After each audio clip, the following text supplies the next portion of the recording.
Brought to you by WikiVidi.com. Vertical Limit. Vertical Limit is a 2000 American survival thriller film directed by Martin Campbell and written by Robert King. The film stars Chris O'Donnell, Bill Paxton, Robin Tunney and Scott Glenn. The film was released on December 8, 2000 in the United States by Columbia Pictures, receiving mixed reviews from critics and grossing $215 million worldwide. Plot. While climbing in Monument Valley, siblings Peter and Annie Garrett lose their father Royce. After two falling amateurs leave the family dangling, Royce forces Peter to cut him loose to save Peter and his sister. Peter has since retired from climbing, becoming a full-time wildlife photographer, and Annie has gone on to become a renowned mountain climber. Their relationship is strained as Annie still blames Peter for obeying Royce instead of waiting for her to secure the rope. 3 years later, during a wildlife photo shoot for National Geographic in the lower Himalayas in Pakistan, Peter's assistant falls and breaks his leg and has to be evacuated by the Pakistani army stationed in a military station that monitors avalanches. Peter is dropped off at K2 base camp and searches for Annie, who is planning a summit attempt on K2, the world's second highest and most dangerous mountain. The expedition is funded by wealthy industrialist Elliot Vaughn, who is also taking part as he wants to attempt climbing the K2 for the second time after his first attempt ended in tragedy. With him as sole survivor, Vaughn has the help of renowned climber Tom McLaren, and other expedition members include Pakistani mountaineer Ali Nazir. The day before the climb, Vaughn throws a promotional party with all the people at base camp that is interrupted by reclusive Montgomery Wick, reported to be the world's best climber and foremost expert on K2, who asks if it will be Vaughn or the experienced McLaren who will be making the decisions during the climb. As the team cannot have two leaders, Vaughn states that McLaren is the leader, and later on explains that Wick is against him because his wife, a Sherpa guide, was one of the people who did not survive his previous expedition. During that climb they were hit by a storm and got lost in the mountain, and Wick's wife died of pulmonary edema on the way down because she forgot her supply of dexamethasone, the only medicine capable of preventing it. Wick has never believed that story and has spent years trying to find his wife's body. The climb turns out to be a disaster as Vaughn forces McLaren to continue despite the radio warning from base camp director Skip Taylor of a storm approaching.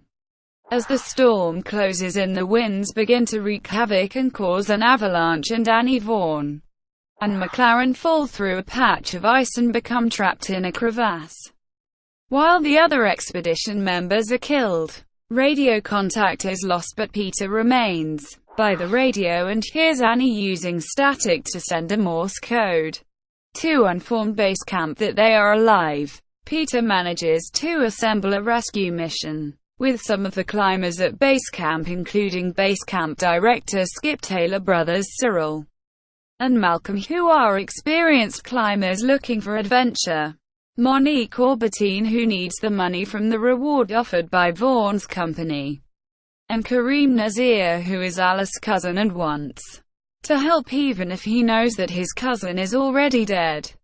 Skip and Peter also visit Wick, who agrees to join in the rescue attempt but requests that Skip remains behind, as he says that he needs someone he can trust at base camp directing the mission. The teams pair off with one experienced mountaineer together with a less experienced one, Malcolm and Kareem, Cyril and Monique, and Wick and Peter. After an eventful helicopter drop-off, each team takes different entry points up the mountain to increase chances of success. They all carry an old canister of nitroglycerine donated by the Pakistani army to clear out the entrance to the crevasse. Monique and Cyril encounter trouble when Cyril loses his balance and clings to the side of a cliff. After Monique secures her harness to him, the peak cracks and Monique also falls over the edge, with the leaky nitro canisters exploding beneath them while they hang from ropes. Cyril is able to climb back up, but an avalanche caused by the explosion throws him over the edge without a rope this time. Monique, who survives because she was still under the cliff's edge, pulls herself up despite several broken fingers, and radios base camp that Cyril has been killed. Back at the military station, the nitroglycerine canisters come into contact with the sun and explode. Base camp tells the teams to get their cases of nitroglycerin into the shade. Kareem and Malcolm do so, but while resting after covering the cases, the leaked nitroglycerin eventually gets into contact with the sun and explodes, killing the two. Meanwhile, underground McLaren is severely injured, with his leg and ribs broken, and he has lost his dexamethasone. Annie shares her dex with him, but Vaughn refuses, stating that every climber should take care of her own supply or risk death. Annie risks her life to reach Alice's body and backpack and manages to obtain additional dex for both she and McLaren. But Vaughn tells her that it is unlikely that McLaren would survive, and that they should keep all the dex for themselves. The nitro explosions have shaken loose some ice, and Wick finally discovers his wife's body in a glacier. The presence of his wife's empty dex box by the body seems to suggest that Vaughn lied and that Vaughn stole her dex, thus ensuring his own survival while leaving her behind to die from pulmonary edema. Monique joins up with Peter and Wick, and the three spend the night on the mountain. Peter is wary of Wick, thinking that he might be more intent on his revenge than in rescuing his sister. Meanwhile, in the crevasse, Annie falls asleep, and Vaughn kills McLaren with a dex syringe full of air to save the remaining dex for himself. Annie suspects Vaughn but decides not to confront him and save her strength, as she is already suffering from pulmonary edema.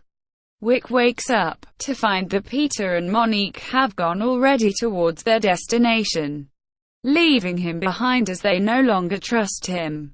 Peter signals Annie their position, and Annie and Vaughn manage to mark the crevasse entrance, launching a homemade flare and using McLaren's blood as paint. Peter and Monique use the nitroglycerin to blast a hole, enabling access to the survivors, and are joined by Wick, who promises Peter that he will rescue Annie.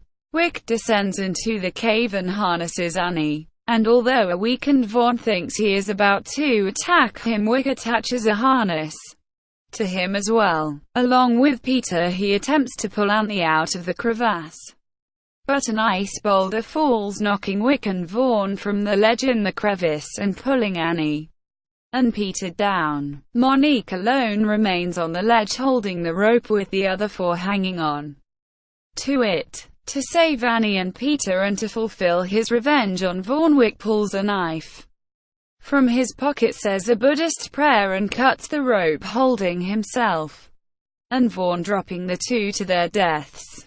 Recovering at base camp, Annie reconciles with Peter, who finally pays his respects at a memorial for those killed on K2, including Kareem, his cousin Ali, Cyril and Malcolm, Tom McLaren, and Wick and his wife.